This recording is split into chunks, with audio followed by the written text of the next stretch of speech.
Sa isang burol na tinatawag na Kalbaryo, nakabayubay si Jesucristo sa krus.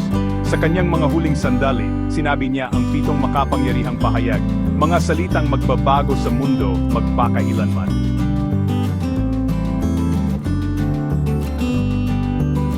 Ama, patawarin mo sila, sapagkat hindi nila nalalaman ang kanilang ginagawa.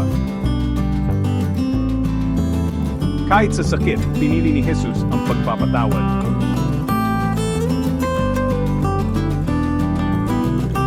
Jesus, alalahanin mo ako kapag dumating ka sa iyong kaharian. Katotohanang sinasabi ko sa iyo, ngayon ay makakasama kita sa paraiso.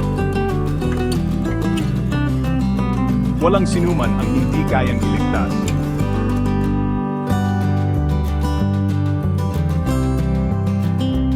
Boys, nursing enough.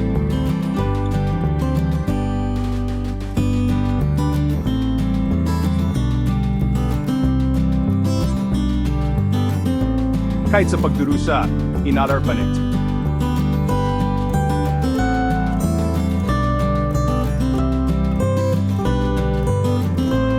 Diyos ko, bakit mo ako pinabayaan? Sa sandaling iyon, pinasa niya ang bigat ng kasalanan ng mundo.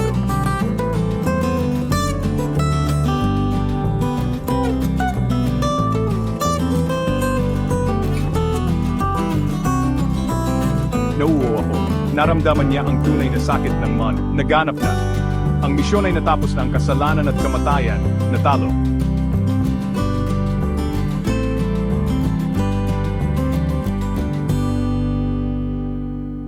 Ama, sa iyong mga kamay pinagkakatiwala ko ang aking espiritu. At kasama niyon, ibinigay niya ang kanyang buhay. Ngunit hindi ito ang katapusan. Ito ang simula ng pag-asa para sa buong sangkatauhan. Ang mga huling salita ni Jesus ay nagtuturo sa atin ng makapangyarihang aral.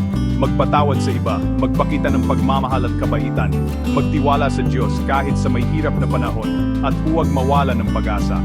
Manalangin tayo, mahal na Diyos. Salamat sa pagmamahal na ipinakita ni Jesus sa krus. Tulungan mo kaming magpatawad, magmahal at magtiwala sa iyo araw-araw.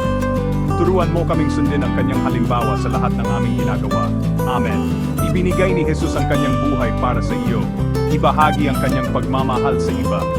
Huwag kalimutang mag-subscribe, mag-like, mag-share at mag-comment para sa higit pang mga kwento mula sa Biblia Kids PH. Salamat.